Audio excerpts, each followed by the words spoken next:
right, you guys. Hello. I am here with Laura Van Tyne. Hello, She is, hello. hello, yes, she is like a demon slayer, exorcist, psychic medium, remote viewer woman, I guess you would call it. But I, before we get started, it's really interesting because I met her at this conference and I was attending this conference 3 years ago, and it was just like, uh, and there was this dude like channeling Channeling reptilians or reptilians. something. Yeah, and like And by the way, who does that? who does that? Like to just it's like it was like this is a star seed meeting thing, and they were sitting down at this table. This guy like, and it's full blown like dark stuff, right? And so me and the my now husband and like the two girls that I had come with, we all were looking at each other like, let's bounce. Like this is horrible. And we go outside, and the only other person who left the entire audience, the only I don't know however many people there were, like 50 or something, who left was Laura. And Laura was like, I don't have a car. And I was like, well, get in the car with us. Holy cow. Yeah, and so I was so freaked out because um I've seen it before, but he started out, and I kind of want to talk about this a little bit. He starts out by stating that he's going to channel this reptilian that gives him all this great information. And this is just a note to people. When you are seeking this knowledge from the other worlds, other realms, use your due diligence and discernment. Don't just think I'm getting a secret message, therefore I'm special. No, check it out. So this guy starts out by saying, I'm going to channel a reptilian, and I can see him. And I don't know if you could see it as much. I was right in the front row. I mean, I was like right there. He started morphing in front of Oh us, yeah, like the guy's face got really like he started like contorted, and his yeah, it hands started. were like this all of a sudden. And he starts talking and bragging about how the reptilians started World War II. Do you remember that?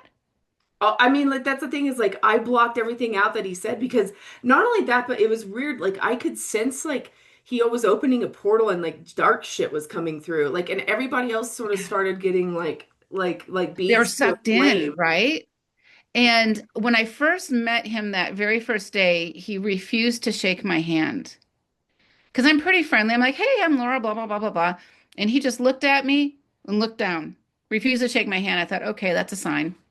But then he started talking about how the reptilians started World War II to help teach humanity lessons and to save humanity. And I'm like, and my guides are like, don't do it, don't do it, don't do it. Because they're like all over me. Because I really want to go, oh, I got a question, right? Right. But I did not do that. Instead, that reptilian could start reading my mind, and he started creating these tethers around my legs and the chair and on my arms. And that's when I literally stood up, and I think you were outside by that time, and I'm like, no, and I walked out. And it broke those bonds because that reptilian and I were warring in a different dimension at that moment in time. Hmm. I walked out, I'm like, oh dear God. And then you're there, and I'm like, yeah, I'll get in your car. I don't know who you are, but yeah, I'll get in your car. I mean, I did, but not really, right? Yeah. I was like, that was a wild story. And then what was even funnier to me is we were at the Journey to Truth conference last summer, and where our cabins were kind of near each other. Hmm. And I'm like, hey, I'm Laura, because like I'm an airhead, like, and you're like, yeah, I know, you rode my car. I'm like, oh yeah. Yeah, like what a great meet. Yeah, remember we were both escaping reptilian dudes. Like, come on. Right. Yeah. Nice to meet you. Yeah. So that's how we met. That is Yes. how we met. Yeah. Yes. And so Laura is she okay, from what I've been watching about your how you work your sessions, it's almost like you put people in like a QHHT type hypnosis thing and help them walk through it with you. Kind of. So when people work with me, I feel it's really important that you have skin in the game. That I am able to teach you how to see and sense what's going on in the ethers so that we can solve the problem together. And so it's not, it's, you could call it a light hypnosis, but it's more of a guided meditation Okay. where I start to ask questions and I start to, work with the person, and then they see the things. And so it gives a lot of validation about, I think I'm going crazy, or could this be real? Am I making this up? And all of that stuff. And so what ends up happening is I've developed this process over the years. I used to like write down everything. If this, then that kind of thing, the if then statements, but it's kind of fallen out into these patterns, which I can't really discuss because if somebody were to work with me, I don't want to alter or skew their results because, well, this happened, therefore I must be having this problem. I don't want to contaminate Right. people Me that it. way Yeah. because it's about authenticity. These beings are parasites. We do not need them, but they need us. That's the bottom line. Those reptilians that are inhabiting that guy has traded his soul for the special knowledge. And he's also karmically responsible for literally causing harm to other people by opening up these dark portals and bringing in stuff. He, at this point, I don't think he knows what he's truly doing. This is why when you're looking at spiritual practitioners, you really have to do a good job in trying to figure out who's going to be helpful or not. It's a big deal. Yeah, and there's something I've always noticed with channelers. I've been friends with a few, and like it's like, I like the people and stuff, but it is like you're letting your vessel be used by another entity, like a disembodied entity, and you don't ultimately know who What's that coming is or in? what's going on. So it's kind of and if they could say they're whatever they want to say they are, but like I mean, it's a pretty big um I'm not a fan of channeling for that reason yeah, me either. because the light side doesn't need to come inside my body to give you a message. Hmm. I should be able to be intuitive enough, connected to my higher self enough, my spiritual team enough to be able to have a conversation about what may be happening around you. But that's why I work the way I do because people need to have that personal power to understand where they're coming from. And a big part of what I do, we talked about being an exorcist and demon slayer and all of that stuff. It's removing these dark entities off of the earth plane permanently. And when people can understand how they got there, how they got their life impacted by them, they can literally close up those doors. And sometimes it's as simple as a childhood trauma. I mean, I hate to say it, but childhood traumas sometimes our life's mission is to survive childhood. And right? I mean, and that's a hard thing to do, but they can create cracks in our foundation. This is where the dark shadows come from and the dark night of the soul and healing these things. So about like what would you say approximately your estimation would be? How many people do you think are walking around with things that they probably ought to clear? Quite a few, but you don't know what you can't see. So a couple hundred years ago, we didn't believe in viruses and bacteria because the microscope wasn't invented, right? Hmm. So now we have these phone cameras and this technology. When we take photos, we see orbs, we see a soul leaving the body, we see a dark entity, and that kind of thing. And so I think a lot of people have them hanging around and a big part of what I do is teaching about soul health and soul wellness. When we have a healthy soul, they cannot attach to us because it becomes a frequency differential. My frequency becomes too high and it costs them too much energy to attach to me. Mm. And that's kind of the place where we need to get to, and we need to kind of clear the land. And honestly, one of the biggest draws for these dark ones are ghost energies. A ghost is a former human, and they're stuck literally between heaven and earth in the hells, and we have to get them to cross over because the dark side can reincarnate these souls just as readily as the light side can, but they're trapped. Mm. And so we want to be able to cross over the ghosts so that way we're robbing the dark side of a food supply. So what do you think with the ghost? Like, what causes a ghost, in your opinion? Like, what happens? Like, A ghost can be somebody who exited the body unexpectedly. I remember years ago when the tsunami happened in Japan, my house was full of honestly wet Japanese people. I had no idea what was going on at the time. They get ejected out of their body. Some of them were seeking a bright light, which I think my home was at the time, still is. So being suddenly ejected out of the body, thinking that they died too soon. Maybe they have a young family or they have quote unquote unfinished business. When we leave our physical bodies, these are rental units that house the soul energy, right? When we leave these bodies, it's our time to go home, no matter what we think, want, or desire. The body, it's not like I can go to work, draw a paycheck, right? Hmm. And so we need to cross over the ghost energy, the soul energy to help clean up this planet.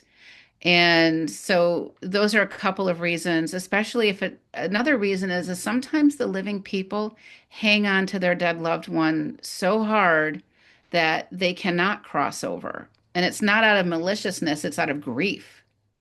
And Hmm. it's especially true when a child dies, right? I mean, we think the child had so much potential, but maybe in actuality, that child only needed a few moments or a few years to get the soul lessons it needed to go to the next level. Or maybe the child died because the adults and those around that child's life needed to have an understanding of what a death felt like. We don't know the answers to these things. I'm not saying this to be cruel, but there's a much bigger picture where we're living in mortal time, right? Hmm. Third dimensional, mortal time. We can touch, see, taste, smell, physicality. But inside of, we got the mortal time, but inside of that, we've got the cosmic time, which goes around the mortal time.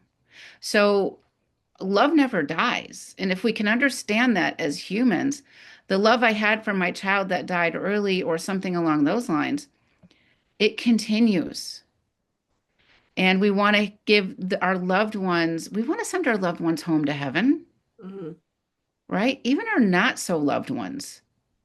It's funny because like I read this book called uh what was it? It's Carne. Anyway, it's like this Irish priest guy, but it's about like friendship. Like it's whatever the Irish Gaelic word is for friendship. But he has 5 chapters in the book, and one of the chapters is on death.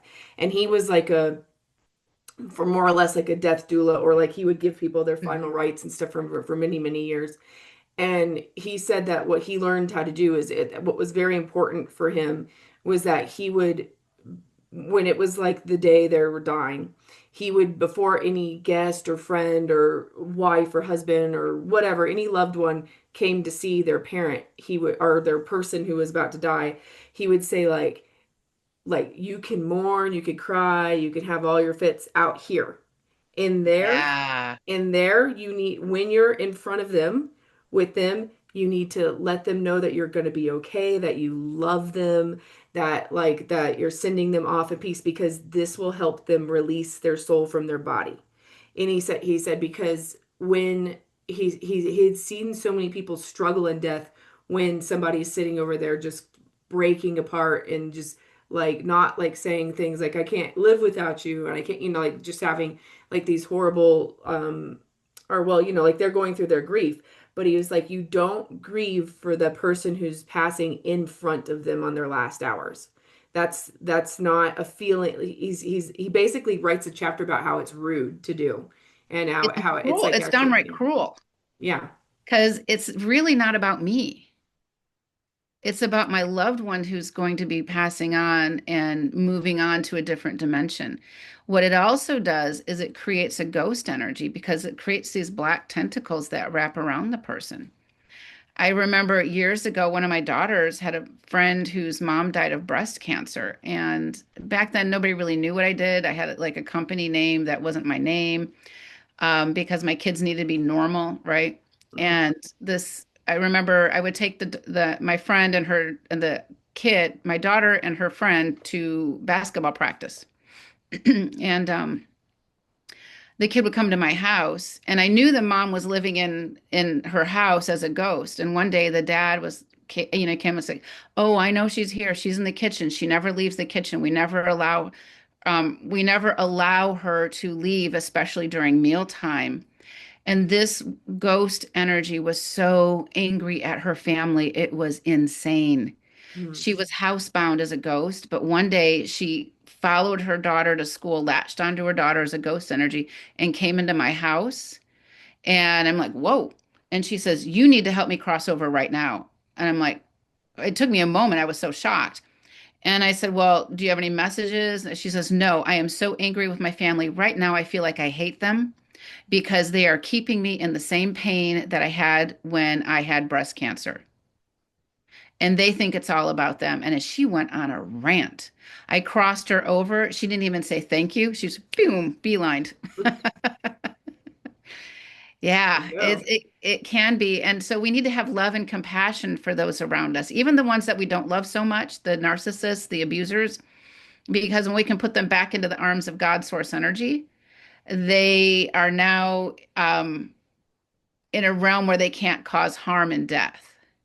Right. So that's interesting that you're saying that's like that the like they can be looshed on as ghosts. So it's like Yeah, you really do want to have as little amount of ghosts as possible so that yeah, there's less food source. There you go. absolutely. Absolutely. Yeah.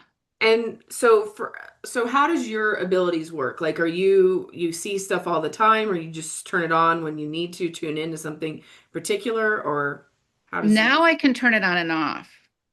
When I was a kid, I was really psychic also, and my parents were, they meant well. They're like, don't be weird. And so it was, I would just turn it on. It was always on. I knew where places were. I knew when I was 12, my best friend was killed in a horsing accident, and we were camping. And I woke up the next morning and I said, Mom, my friend Kelly died. And she's like, oh, you just had a bad dream. And we get home from camping on that trip, and sure enough, she was kicked in the stomach by her horse and died. Oh, But I knew that, right? So how do you discount that? And so my abilities were always kind of there low key. But when one of my daughters became really psychic, I'm like, oh my God, game on. I got to figure this out because this is almost 20 years ago. We had reptilians floating around our house. We had all the Hat Man. We had all these things in our house. And I didn't know what to do. And 20 years ago, the internet wasn't what it is. The disclosure no. movement wasn't what it is. Um, Literally short of dialing, 1-800 psychics are us, right? I mean, that's kind of where I was. I had a well-meaning friend say, "Oh, just burn some sage and that'll fix your problem." I'm like, "Where do I get sage?" Okay, this is how new I was to it, okay? Yeah. So she's like, "Oh, go to the store, blah blah blah." So I go to the store, I burn the sage. Nothing is happening. And she's like, "Oh, did you burn white sage?" I'm like, "What?" She's like, "Yeah, I'll bring you some bundles. I just harvested a bunch." So I'm like, "Okay." She goes, "But they're very, very powerful." And I'm sure they were, but my problem was bigger than sage. I literally almost lit my house on fire. I burned them all in one fell swoop. Jeez. Literally. Because I hadn't been sleeping for over a year at this point. And I remember my kids were gone in school, my husband was gone, and I'm home alone. And I put them in a big silver mixing bowl, all 12 of them. And she says, just burn one at a time. And I'm like, whatever. So I'm extremely sleep deprived also, okay? Because sleep is a form of torture, right? So they keep Yeah. you up at night. And I lit the sage on fire. And what happens to metal when it's on fire? It gets really hot really fast, right? Yeah. So I drop it. I have this big chimney thing go whoosh and scorch the ceiling. Oh, wow. I grab Whoa. the hot pads, I burn it outside. My house is billowing with smoke. I'm like, oh God, please don't let the neighbors call the fire department. Please don't let them call the fire department. Every smoke detector is going off. I was like, oh dear. And my problem did not get solved at all. So So then how did you just have to like work through it little by little your own self? it took me almost 10 years Yeah. to get a handle on it. And I was so angry at God. They were particularly torturing one of my children and myself the most. Um, I would wake up with bite marks and bruises on me. I remember, I mean, some of the creepier stories. I'm in the house alone, working in my office. Um, Everybody's at school and work, and I hear this big kerplunk in the girls' bathroom. And I go in there, and there's a rat in the toilet. I'm like, we don't have rats in the house. How does this happen? And I grab this Tupperware container and I scoop it out and I can feel it rattling with the lid. I took it outside and I let it go in the street and it pixelated away. Oh, It was an apportation. It was not a real rat, but wow. it had so much energy and it was designed to cause fear in me. And so I had to figure things out little by little. As angry as I was with God, I can look back now and say that was my training ground. And we had in the early days, I think I shared this maybe in the Journey of the Truth conference, angels show up and to give me messages. And 20 years ago, the angels were stating that the world is going to become a very dark place. We need you, humanity, to start working with us to help the planet, to help humanity. 20 years ago, if we look right now at 2015 versus or 2016 even, we have such a different world than we We did really back then. do. Yeah, we really do. I mean, I remember my neighbor was a serial bank robber, and I know, right? Impressive. I know, right? Four. If you get away with three, isn't that a good, just quit, Yeah, right? I would stop at one, but yeah, okay. And and back then the serial bank robber, I think this was in 2013 or so. Um, all the news media was on our street for like a month because it was so sensational. A female bank robber robbed four banks and gets caught. Now it's like, oh, it must be Tuesday, right? Yeah, yeah. Like whatever. I It's mean, like, well, that doesn't make the news unless it's a school shooting or, yeah, it's right. like It's that. just that's how we've come through in these past 10 years. It's kind of crazy.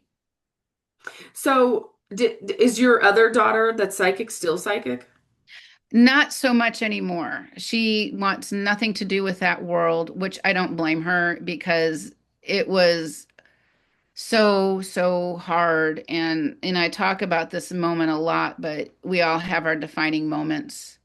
And mine was one night she came racing into the bedroom and she whispered in my ear, Mommy, Mommy, the shadow men are in my room. And they said they're going to steal my soul to break you. Oof, that's She hard. was 6 years old. Yeah, 6-year-olds don't say that stuff. yeah. But it was really, really a hard childhood for her. And my heart goes out to her. Somewhere, I think we may have had this contract to do this work together because that was my teaching agent. If these things would have come after just me, I know I wouldn't have fought so hard, right? Right. You move mountains for those more vulnerable than you. And Yeah. maybe she'll get into it more when she's older. Who knows? Like you came back. She's still young. I mean, and she's got, I'm going to call it mortal life experiences that she needs to do Hmm. because, we look at, any psychics and stuff that start at an early age, they tend to be ungrounded. And they need the life experiences to ground themselves and to be able to grasp the reality in the non-tangible world also. And there was a time where sometimes I couldn't figure out what dimension I was in. Wait, is this, I'm like literally feeling stuff to see where I'm at because it can get intense day after day, but it's built my spiritual muscles. You should see me spiritually, man. I am so buff. Yeah, Yeah. you're a competitor. So, okay, tell me about like ETs and aliens and like, yeah, like because you see them almost like in a spiritual way. I do. And sometimes they can manifest in the physical. So when we talk about ETs, extraterrestrials, there can be beneficial, right? And not beneficial. Angels are a form of extraterrestrials, right? Yeah, They're technically. beneficial. For the most part, they're beneficial.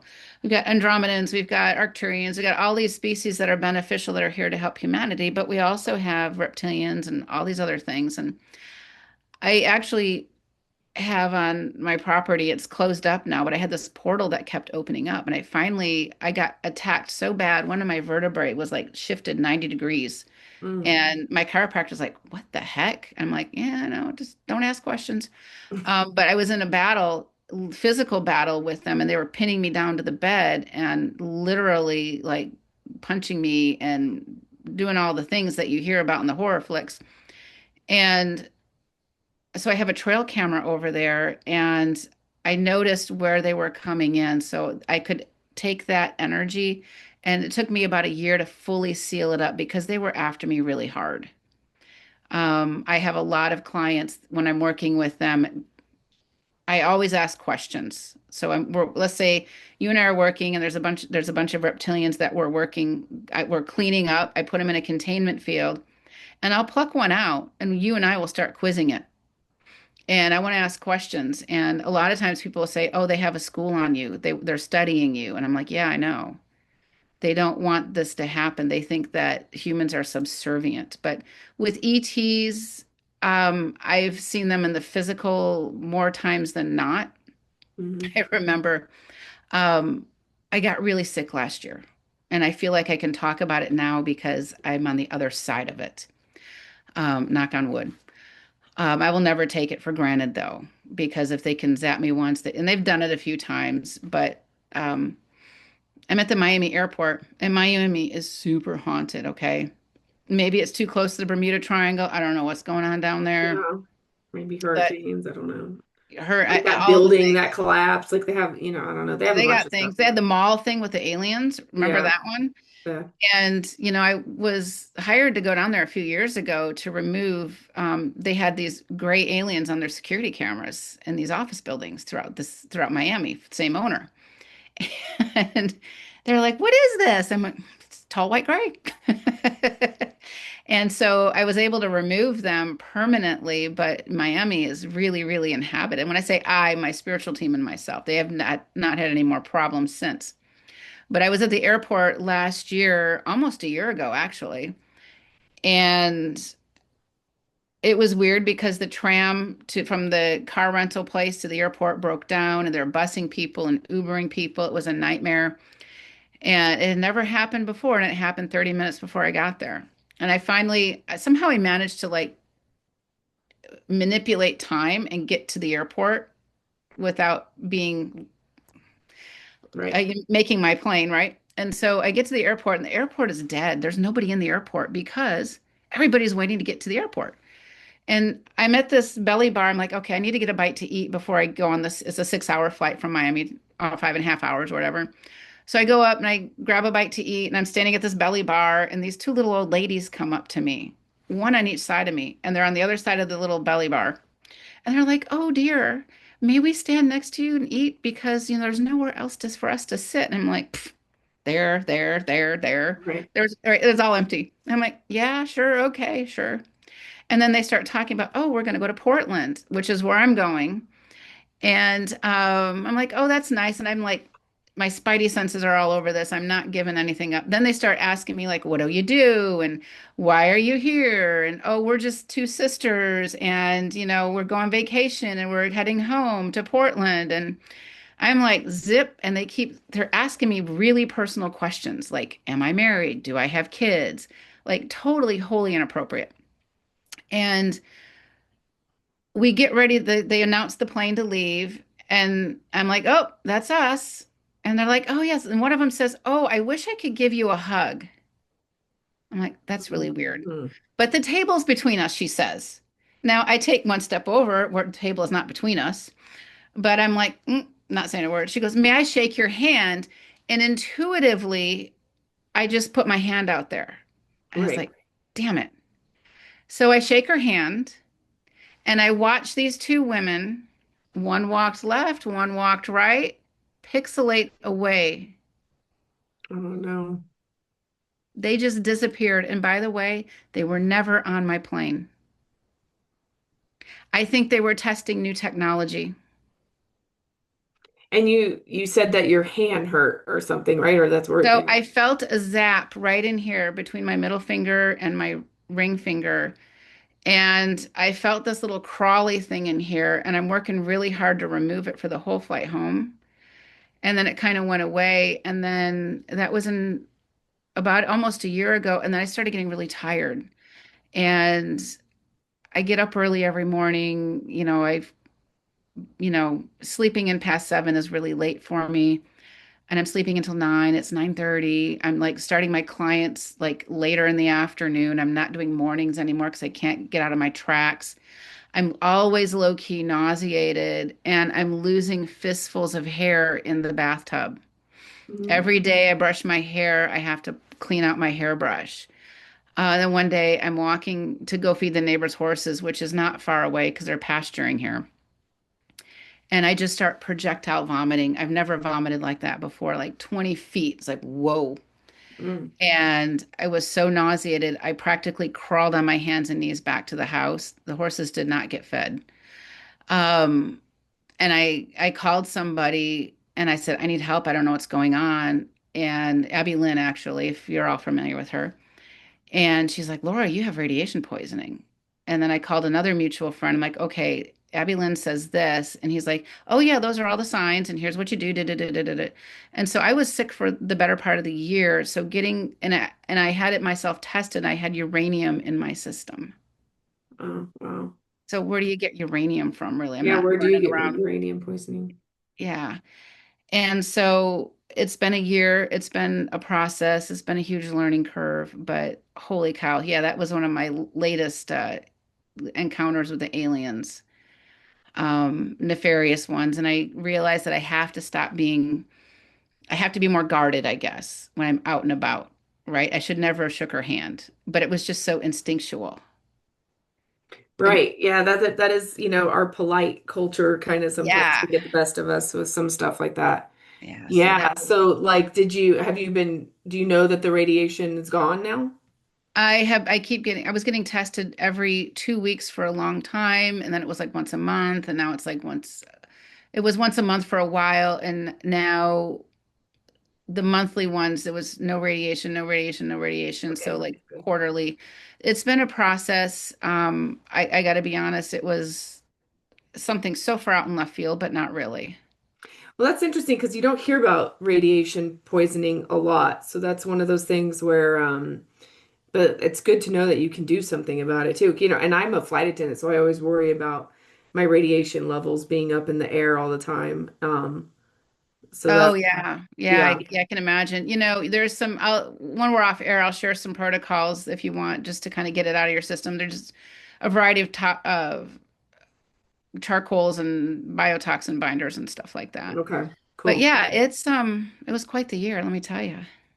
So so then like with it's interesting because like with aliens, it's like, I've had visitations since I was a little kid and stuff, and I always think like I used to think they were from outer space, and now like as I've gotten older, I'm like, well, they're here, like with me now, so like there must be like interdimensional or like I kind of fall more in that that they are able to manifest and like even Bigfoot can Yeah, appear and disappear and all this stuff. So that it's almost like they're another either sometimes I look at it as almost as if it's like a realm that butts up to ours that they can, go in and out that's of.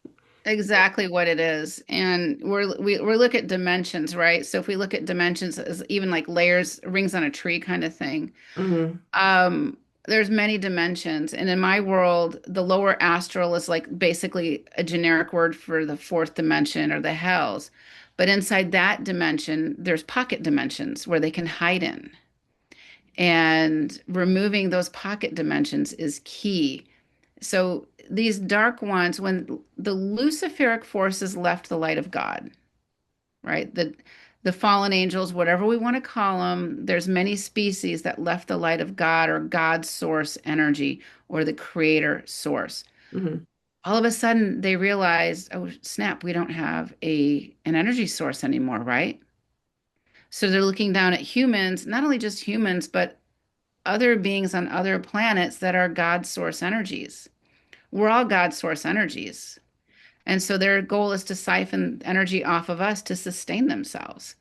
I was working with a woman who had some unusual missing time, and she was a super soldier. And we did a regression. And I'll tell you, man, when you do a past life regression with a super soldier, you never know what's going to come out, right? And we dropped right down into present time Brazil. And I think this is actually on my YouTube channel, the Sierra Files. Um, Present life Brazil, inside of a farmer's eye, somehow or another, his higher self gave permission. Mhm. And what we were both witnessing. So when I work with a client, I have the ability to see and remote view what they are seeing also.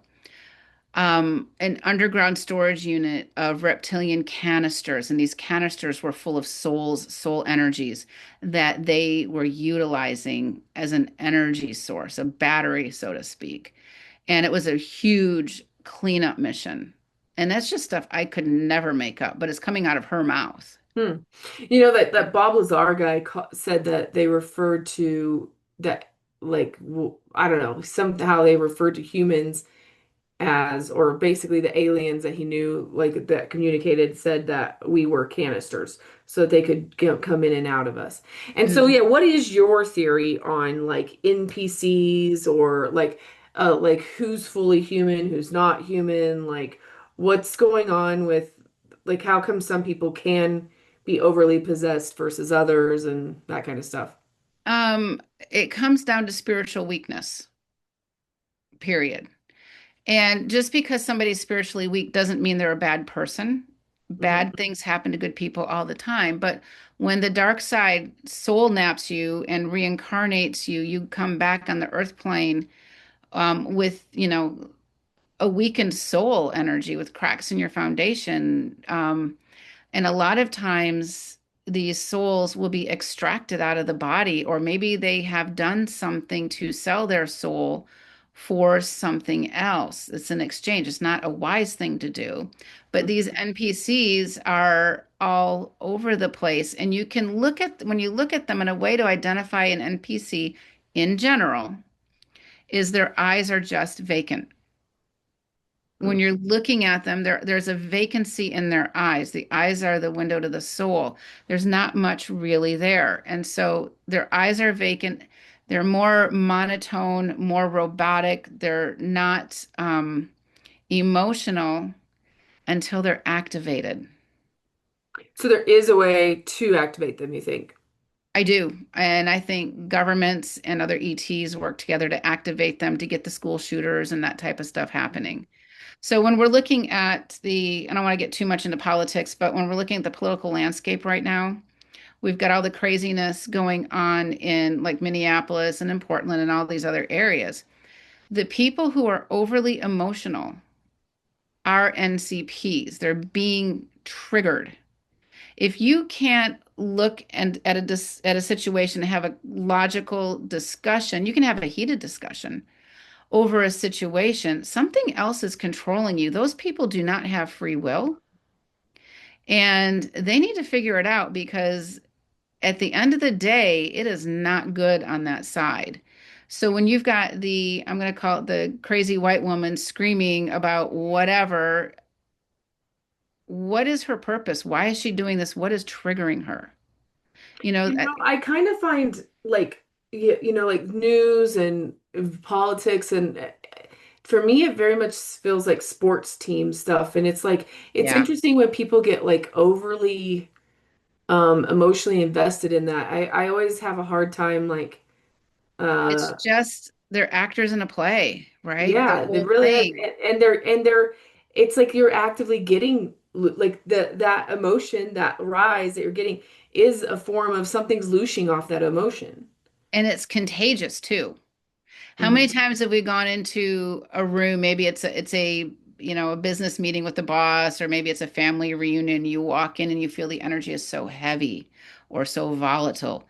This is because energy has no boundaries. So when you're getting people cycled up and spinning off, that energy goes everywhere. And so being spiritually strong means that I can contain it and control it.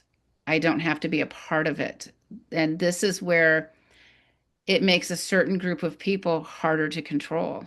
So then do you think that spiritual strength is like something like you're kind of born with or you develop?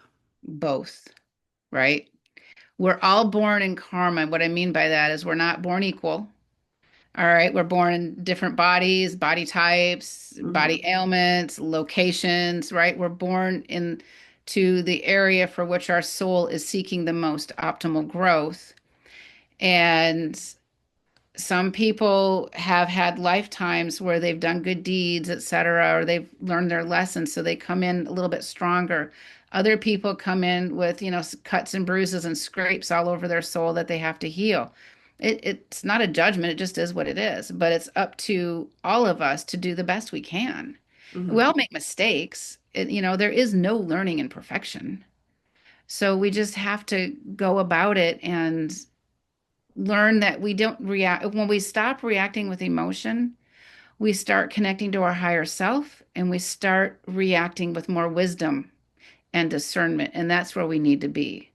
And what do you like if a person feels like they have a weak soul, like what would be what's their weightlifting regimen? Like what would you think would be help them get stronger? You know, I, that is a really good question. There's many ways to skin that cat, but let's just give a few examples, and people have to find what works for them. So, what can help you become more emotionally stronger? One is simply being out in nature by yourself without the electronics and just walking and Forest start, baths. yeah, and start listening to your thoughts. And if your thoughts are not filling you with gratitude and joy, what is going on? What are these pre-programmed belief structures? And the next step is how to change it. We can change it by literally prayer and meditation, asking for guidance. Prayer is talking to God source energy. By the way, don't pray like this because you're closing off your circuit. You can pray like this, you can pray like this, but this closes everything off. So you can pray, which is talking, you can meditate, which is listening. And sometimes listening is really hard because we have all this mind chatter. Allow the mind chatter to flow and leave you, and maybe you just start free writing or something like that. If you're living in a home that doesn't make you feel happy, figure out what it is. If there's too much clutter, if there is, cleanliness is next to godliness means something. So clean and clear your home out. You can, and physically, but also spiritually, you can. Sage doesn't really do the job that we've been told it does. I think the dark side kind of is like, look at this. It is helpful, don't get me wrong. It's, antimicrobial, antibacterial, and it does some other things, but it's not going to get rid of a demon. Um, and learning how to, you can get into essential oils, for example. So the essential oil, pure ones, not with fragrances. Mm. Essential oils are the life force of that tree, the flowering buds. So you can just, if you, orange essential oils are really good one. If you're feeling down in the dumps, depressed, just smell some orange essential oil. You don't have to put it on your hands. You can just open the bottle and smell it. Mm. You can put it on your hands. There's all these oils that we have access to that we never used to. Take advantage of it. Yeah. Yeah, they can be pricey, but use what is in your budget. So oils are helpful. If you can get a diffuser, that is helpful. Um, Subtle clearing techniques. If you feel like there's a space in your home that is dark or heavy or haunted, let's do some things to clear it. There's a few things you can do. One is you can cut up oranges, or excuse me, apples and onions and put them on a paper plate. They really absorb negative energy. So if you cut up some apples and onions, put them on paper plates in that room, and if hide them if you need to. You don't want to be too weird all the time. Over the next day or two, if they start turning really fast, it's doing its job. Don't compost them, throw them in the trash. You don't want to, compost Right. negativity. There's a lot. So there's a few things that are there. In my book on Amazon, Soul Tribe Navigating the Spiritual War, I've got two prayers in there to cross over ghost souls and to remove dark entities. You can try that. I used to have it as a free service on my website, but my former business partner did a little number on me in that one, and would cost me. I have the copyright to it, Hmm. and she says, "Oh no, this is mine," but I own the copyright. I literally have the copyright. But there was this law like oh, I forget, DMS, I don't know, some law that says you're guilty until proven innocent. So I would have to spend $5,000 in attorney fees Yeah. to get the prayers back online. So you have how many books on Amazon? Three, right? Three, Yeah. yeah, yeah. Okay. So those prayers are really helpful. My former business partner gave me the best lesson ever, though, to make sure you're authentic and not corrupted. I mean, who would Mhm. try to sue somebody over a free prayer on a website Yeah, really. with That's the copyright, right? I own the copyright. But it's just this weird law that says that you're guilty until proven innocent. I had to prove myself, and I'm like, screw it, I'll take it off. So okay. Well, people could buy it then if they yeah, they want. can buy it, and the money goes into a foundation also. So it's just helpful. And so you do, okay, so then you also tell us about grid working for you. Like So my grid working is not standard. I don't have little things of crystals on a plate or anything like that. But on this property, there we have this neighbor who has a very illegal wedding venue. And what I've learned from this is astonishing. So when we go to places like weddings or wherever there's a group of people, being spiritually strong is really important because this is an illegal venue where I'm in a farm forest agriculture zone and they're doing wedding events, which it's against the codes, everything. And it's in a barn that wasn't designed to hold 150 people. It was designed to hold tractors and hay. You build those structures differently, right? And so I took this picture one night, and here it is. This picture, there's right here, and I think you can see my cursor is the barn. All Mhm. right, right here. Man, it almost looks like that thing's burning down and or getting hit by a dew. Right, exactly. So you've got two lines of energy extractions, one coming down and one coming up. They're coming in here and they're sucking the loosh out of the people. Now, what cracks me up, and not a fun way, is this concrete building. Mm. What the heck, right? This is an overlay. So, let me see, there we go. And here we've got this little creature that's literally marching up and down between the property line, protecting that space. So when you go to weddings, when you go to big events, do some things to protect yourself spiritually so you don't go home with a creature like this. The next thing you know, you're arguing with your spouse, or you know what's, you're saying things you don't mean, that kind of stuff.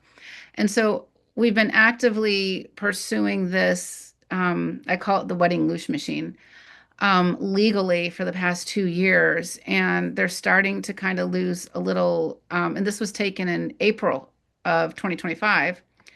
Mm. And then just the other week, I picked up this one. Oh, no, wrong one. Sorry. Whoa. There we go. This one right here. That's crazy Um, with the beams. the crazy with the beams, but they're getting less energy. Yeah. They're still at it. That's so crazy. It's wild. And one of the owners there, I know is very hypnotic to get her way. She hypnotizes people. I've seen it on camera with judges. Um, so this is the one, but you can see this is the top of the barn, and that other building was above the trees. The building is not there. This is here. And I was taking photos, multiple clicks and multiple videos of this. Um, to see what was happening, but they're losing their steam. So for that, I'm very grateful. But Fat Lady hasn't sung on that one yet. Well, that kind of reminds me too of like, you know, they say like, alcohol is also called spirits, and then they Right. talk about how like when you go into bars, like people can pick up a lot of stuff in like these kinds of concerts or just, Yeah. these kind of It's very true. Unfortunately, to be that normal human, from 20 years ago, right, where you could just live Mhm. life and whatever, but I was being impacted, I just didn't know it. Well, Um, and that is a thing. It's like, okay. not that I have anybody who's normal that listens to this, but like, let's say I did have a person who was like, what? Like, because at this point they wouldn't be listening to it an hour, Right. right? But okay, so if a person can't see anything, like what's a panacea cleansing that they could do to like get rid of things? All right. So, really great question. So, first of all, everybody has psychic ability. I agree. Everybody. And it's this dimension where we don't necessarily see, hear, touch, taste, smell. Everybody seems to think that the best psychic ability is seeing dead people float around, right? Not really. The best psychic ability is having a strong connection to your intuitive abilities. Your intuition is the strongest form of psychic ability we can develop. We can actively develop it. Mhm. So if you feel like you've got something around, you can't see it, your intuition is telling you something is off. So one of the things that you could do, and I'm always a proponent for building your spiritual tool belt. Salt is a really good one. So salt cleanses in all dimensions. We used to use it to preserve our meat. We used to, heal wounds, clean out wounds. Thank God we don't have to do that anymore. Yeah. Um, but visualize yourself pouring this huge rain of salt all over the spaces that you feel are contaminated or you're feeling contaminated. Pour it all over yourself and just keep that constant flow of that salt coming through. I also like to use a violet flame. So a violet flame can clean, clear, and transmute energies, and you can mix it, the violet flame coming up and the salt coming down, and they can clean and clear things. That's a really good tactic. Also, um, if you know you got something going on, ask your higher self to remove it. Bring in the angels. One of the best ways to grow our spiritual team is with the request of the help of the angels. Angels are here to assist us. So and we can have more than one. And so literally just bring in, I'm requesting a team of angels to be with me, while I'm going through this hospital. Okay, hospitals are always haunted, all right? Um, Imagine, yeah. People die there, they don't know what to do, they don't know they've died, they're waiting for their doctor to come and see them still, all the things, right? Hospitals are always haunted. Liquor stores are always haunted too. You don't need to lock yourself in an insane asylum to find the creepy stuff. Just, I remember I was at a Trader Joe's in San Diego, and the bread and the wines were near each other, and the breads were just floating off the shelves. They're like, boom, boom, boom. I'm like, what? There was a ghost kid in there just throwing the bread off. Helped him out, crossed him over, but it's hard to explain it. So if you feel like you got something going on, do the salt visualization technique. Bring in your angels. I'm requesting a team of angels to be with me right now. Mm. Be specific. Give them to remove any and all heavy energies, negative entities right now, or from the moment I leave the house to the moment I come back to the house. And when we do this, we actually help the angels grow in their spiritual hierarchies also. So if our angels are just standing around twiddling their thumbs, they're bored. They want something to do, but angels cannot assist us unless we ask. It would be a violation of spiritual law. The reptilians will impact us because they don't care about the spiritual law. Yeah. So, That's interesting how that works, right? And yeah, then do you think that there's like some with manifestation, do you think there's spiritual stuff going on with that or how do you, because you're I doing the new do. course on that. I do. I just launched it literally right before we met. It's on manifestation. By the way, if any one of your listeners wants to take it, I'm going to make a code Nikiana where they're going to bring the price down to $333. I've got other courses too at different price points, but the goal is to help people in the best way possible. So when it comes to manifestation, one of the biggest blockers are the pre-programmed belief structures we came in with. When Hmm. our parents maybe told us that we weren't smart enough, when they told us that maybe, or your teacher says that, you're never quiet, or you feel like you never have money, I'm not worthy of it. These pre-programmed belief structures we have to remove and replace it with something. And I talk about one of the lessons in this course is You've got a mom, a kid sitting at the table doing his math homework with a big test, studying for the test. And the mom says, well, don't mess up on the test. Well, the subconscious hears mess up on the test. It doesn't hear the don't part because it needs something to do. It needs something to be active. So look at our computers. If I need to pull up a file, let's say my wedding loosh folder or whatever, right? Not that I don't Right. have one, but let's just call it that. And I say, don't pull up the file, that's not an action. And the subconscious needs an action. So Right. what if the Like mom or says, some kind of thing file. Yeah. yeah. And so if the mom could rephrase it and say, um, that's awesome. You have a test. I see what you're doing. Let me know if you need help. It gives the subconscious positive feel, positive look at. So those pre-programmed belief structures are huge, especially around money. Hmm. And the two things that people want to manifest the most are usually money and relationships. And we first of all have to understand that we're worthy. Yeah. So there's a lot in there. There's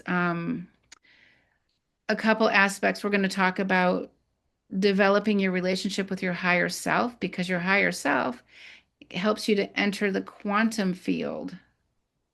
We talk about how to enter the quantum field to get what you want, to get access to what you want. Okay, that's interesting. That's cool. Yeah. Yeah. So And so it's like all a pre-recorded course that you've so it's like multiple hours of it's pre-recorded, it's on a drip cycle, so you get content released once a week for 8 weeks. And then for the beginning part, I'm going to do a live Zoom call at the end of it, probably in April, and give people time to finish it so they can ask me whatever questions they have mm. that they felt wasn't addressed or they need help with. Because really, this course to me, it needs to be, I want it to be able to be helpful to everybody. So if it's missing something or somebody needs more clarity, that's what we're going to do the Zoom call in. So I want information, I want feedback, and we're going to just be able to sit and be on Zoom and do a Q&A. And then for you, like was manifestation something you learned along the way or is something you've always been good at, or is it something you've gotten better at as time's gone I've on? gotten better at it, and I think the reason why I've gotten better at it is because my intuition is really there working for me and my higher self. And so I manifested a few things. I manifested this. Oh, at the Journey to Truth conference, actually, I manifested this one. I really wanted a really nice piece of moldavite. And it's not something I talk about. So I'm looking for this moldavite. And at the Journey to Truth conference last summer, this woman walks up to me. She had a booth and she says, I'm supposed to ask you if you want this moldavite. And I'm like, what? And she comes in with this little box right here. And she says, yeah, this is from my private collection. It's not for sale, but I'm told that you need it. That's That's a manifestation. huge piece of Yeah. moldavite too. That's Yeah. huge. It's Yeah. huge. It's gorgeous. It's gemmy. It's like, I mean, I don't know if that, yeah. I mean, Yeah. That's beautiful. so, and I said, absolutely. And she says, would you be willing to trade for a session? I'm like, sure. So what ended up happening is I got really sick right after that conference with the radiation poisoning. And she gave me her email. I emailed her like a dozen times and she never responded. I thought this is weird, but I can't use this piece of moldavite until I finish our deal, right? Because if I used the moldavite before I paid for it, no matter how I paid for it, I made a promise to her. So what I ended up doing is I found her website and I booked 2 sessions of her sessions to pay for the moldavite.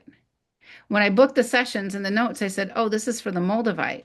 And then we were able, there was something blocking our connection.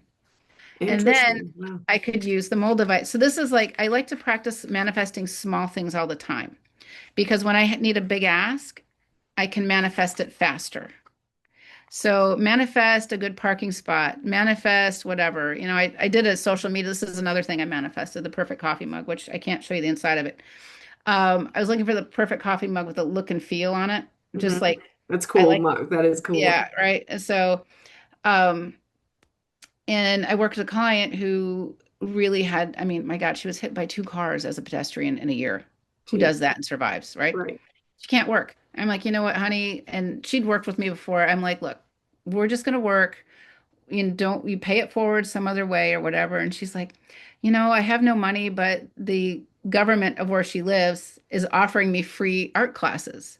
I mean, they're not helping her make rent and put food on the table, but she's getting free art classes. Okay, go figure. And so she's, I want to make you something. She's, I'm taking a pottery class. I want to make you something. And I'll send it to you. And I'm like, that's really sweet. You don't have to. Well, I get this coffee mug. When we were working, she's really connected to the dragon realms, and we were working with the dragon realms. And inside the bottom of this, I can't really show it because I've got tea in here, is a 3D dragon in the bottom. Oh, okay, that's cool. Yeah. So I was like, way cool. So I always try to manifest the little things because when we have a big ask, it's just easier to do. But it also, we can have anything we want. There's plenty. Abundance is everywhere. Yeah, I mean, this kachina right here, the dude with the arms, Uh-huh. um, this was during it was like 2022. Everything was closed down still, maybe 2021. And I didn't have any kachinas, and I wanted, Okay. and now I have three, but I see him. Yeah. Yeah. I was going to I ask love about my this. kachinas. But Yeah. anyway, so I wasn't even living in New Mexico at the time, and I came in town with one of my friends, and we were going to go into Santa Fe, and I was like, I wish stores were. You know what I want? I want a kachina, and I was like, but I don't want to pay for them. They're so expensive. They're like $400 or $500. I don't want to pay for one. And then he was like, oh, okay, and I was like, yeah, but that's what I want. I want a kachina. Then I let it go. I didn't think anything else about it, whatever. Yeah. So we go into Santa Fe. He sees this guy on the street who's the shop owner. Turns out his dad got this shop owner the rental lease on that place that he had had for like 30 years or whatever. So he's like, come into the store. Like, we're supposed to be closed for COVID, but come in anyway. And then we come to the store. It's just a kachina store. That's all it is, Oh, kachinas. wow. And then my friend goes, hey, she's been talking about how she wanted a kachina. And the guy was like, pick whichever one you want, free. Pick any one you want. And I was like, Right? no, no, no, no, no. I don't want it free. And he goes, oh, don't trust me. Like, I owe your friend like a lot. Like, that's not free. Like, he's paid for. And then I was like, are you sure? And then my friend was like, yeah, go get a kachina. You wanted a kachina. Look at that. Look at that. Wow. Kachina. And then I picked that little dude because I don't know why I liked him, and he's a Thunderbird. Um, Okay. and yeah, but it was just there are times where it's like I feel like when you're in like there's certain moods I can get Yeah. in where It's that quantum field, honestly, right? It's just that quantum area where everything is a possibility. and you just sort of like believe it can happen and then let it go and then it can just happen. Right? Believe and let it go is key because if I'm like ruminating over it, I'm like I call it rumination damnation. It's never going to happen.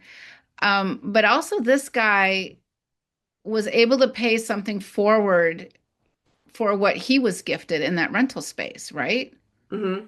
That's a big deal. And when we can look at manifestation as an ebb and flow and a give and take, it really puts us in alignment with the universal flow so much easier.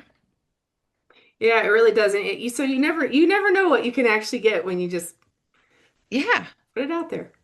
it absolutely. And my whole line of thinking is it can never hurt to ask, right? Right. I mean, I could have been a kachinaless person and been okay with that, Right? but yeah.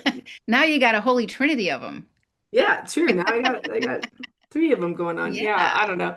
But I mean, but I am very much about that. Like even like when I go on walks and stuff, like a lot of times I will find special rocks that will just present themselves to me because they, like Yeah. I'll sometimes I'll know like, ooh, yeah, I want to go to this place, but like I really want a good piece of like quartz, or I really want a really good agate today, or I really want a nice lava rock or something, or I want to find an arrowhead, or I want to find a really nice pottery Yeah. shard, I want to do whatever. And and then I let it go, and then they'll just pop up for me, and then I know I'm supposed to work with them, and then I love them.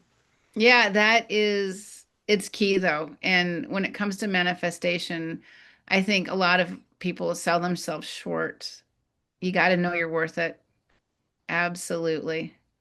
And sometimes when we don't get what we want, there can be another reason behind it down the road, right?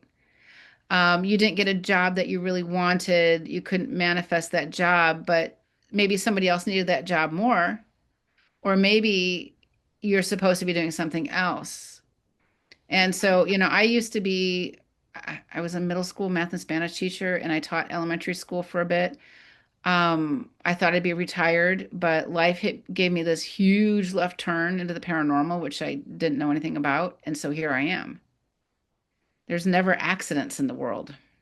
No, yeah, and you never thought you would be doing this, and here you are, and you're I doing know. it now for a long time and Yeah. liking it. Remember being in high school and they're like, oh, what do you want to do when you get out of school? Psychic remote viewer. Now, Wasn't on the have you list. run into stuff that's like too over your pay grade where you're like, I don't even know how to handle this? Um, yes and no. What it does is it puts a fire in me to solve this person's problem. It gets very frustrating for me. I'm working on a case right now that's probably the most difficult case. When I was in Miami and the gray aliens were on the cameras, I literally, with my team, went up into the spaceship, removed their replicator, we removed the queen, and everything else just collapsed. And I didn't know how to do that, but I had to be on site for that one. That was really, really hard. That took me 4 months to do that. Hmm. Um, this other case I have right now, it's pretty tough. It's a voice to skull technology. I don't want to go too much into it because I don't want to create fears and stuff, but it can be tough. And I keep working on it and I get frustrated. And I know I'm learning things, but I just want to solve this person's problem right now so badly. The only ones that I can't really help are the ones that end up self-sabotaging. Hmm. And maybe they need those lessons for a variety of other reasons. By self-sabotaging, there's certain things, if you're in this weakened space where we're removing reptilians and other dark entities, you need to clean up your life. You can't drink alcohol every night. You need to like really take care of the physical body and you need to take care of your physical home and things like this. Like I'll give people to-do lists, right? Because it's helpful as above, so below. So people who don't follow through can get a relapse of different types of beings. But we always remove them and we send them back to source. It's above my pay grade to say where they go. And one last tip, if anybody's ever looking for help in this manner, if your spiritual practitioner says they bind, bury, cast away ghosts or other beings, that's the wrong answer because they can escape and they can come back at you even harder. You need to have the angels come in and have the angels take them back to the God source energy. Yeah, I have had another woman on here, Annie Shitashi, and she talks about like she quarantines them and then she sends them to like, the like basically like sends them to a place where they can heal, like sends them to light love, like, because she's like, if you Yeah. kill them, they'll just keep coming back. Like they just like spawn more. Absolutely, and Like you pluck a the gray hair and two more come back kind of thing. yeah, the that old Bible verse, in my house there are many mansions. Well, in my that's speak for there are many dimensions. So where you and I go upon death is not going to be the same place as like Jeffrey Epstein, for example. Mhm. So sending them back to that God source energy, let the higher level beings sort that out. And humans have way too much judgment anyways. So just let them deal with it. We don't get paid enough for that. I agree with that. Okay, and then so one last question with you. What do you Yeah. think's going on with um like how do you see what's coming down the pike, like the future stuff? Like do you think more people are waking up? Not, you think there's going to be a bifurcation of society? Like do you see Yeah. that kind of thing happening? I do because those that are mind controlled and those that are emotionally based, those that are sitting on the sidelines waiting for somebody to make a choice for them, are Hmm. giving away their free will and their soul sovereignty. And these are ones that they're probably going to end up being sick and having a shorter life. We've got people who are on the spiritual path that are learning, not living a life of perfection. Again, there's no such thing as perfection. Doing the best you can, right? Just because, maybe I made a mistake. Okay, so I can say I'm sorry, I can atone for it or whatever that is. But I think we're going to see, and I've not talked about this at all on anywhere. Um, the earth is going, so I work with a rather I don't like to say I work with the Galactic Council. I do, but I don't ever talk about it. Okay. I feel like it's private. I feel like I don't want people leaning on me for special knowledge because we all have the knowledge within ourselves. Right. Um, but they're explaining that Gaia, Mother Earth, is in the process of cleaning out her lymphatic system, and we're going to see a lot of volcanoes and eruptions and stuff like this because her lymph systems need to be cleaned and cleared. And they're trying to do it in a way where it doesn't cause a lot of damage. And so I think we're going to see a lot of earthquakes in the next year and maybe volcanic activity and stuff because the earth needs to be cleansed also.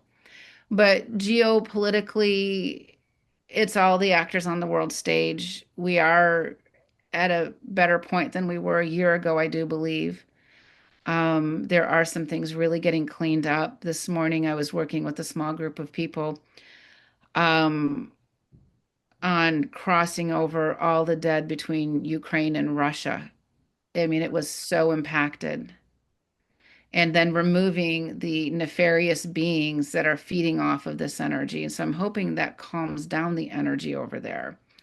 So there's all kinds of different layers of what needs to happen or what we think needs to happen or what we can do to help. But there's a chasm happening in humanity.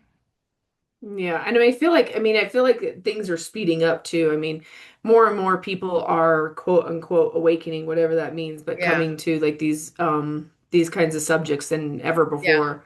Like, There's a, you know, 10 they years are, ago, like I couldn't find people interested in this stuff, and then now it's like, right? yeah. Oh yeah, imagine 20 years ago. Mm. But yeah, even 10 years ago, 7 years ago, it was not the same. And we're looking at more and more people are waking up. They're figuring things out. And those that were tricked are either angry about it and waking up, or there's such a huge sense of cognitive dissonance, they're just going to hold their personal truth and go get more, jabby things, Yeah, I guess. great. Yeah, Yeah, that'll be interesting. I didn't even know that people were still doing that, but some are. So like, I don't know. I know. It's like, wow. But I mean, I think like in general, I wonder if, like a lot of people are talking about like, yeah, society's basically gonna go in two different paths. And I definitely feel like that line's already starting. You were seeing it all over the place, right? And again, it comes down to having a healthy mind with wisdom and intellect versus letting the emotional side run us. When the The emotional fear. side runs us, the fear, the outrage, all of these things, these people don't have free will. And they're probably full of nanobot technology. I hope I can say that. And they get elicited through various dues or whatever, 5Gs, et cetera. They get triggered and they don't know they're being played. Yeah. Well, and like for me, I like you were talking about like, oh yeah, well you could have had like who knows what we're getting sprayed with or what's in our soil or what's in our Yeah. foods.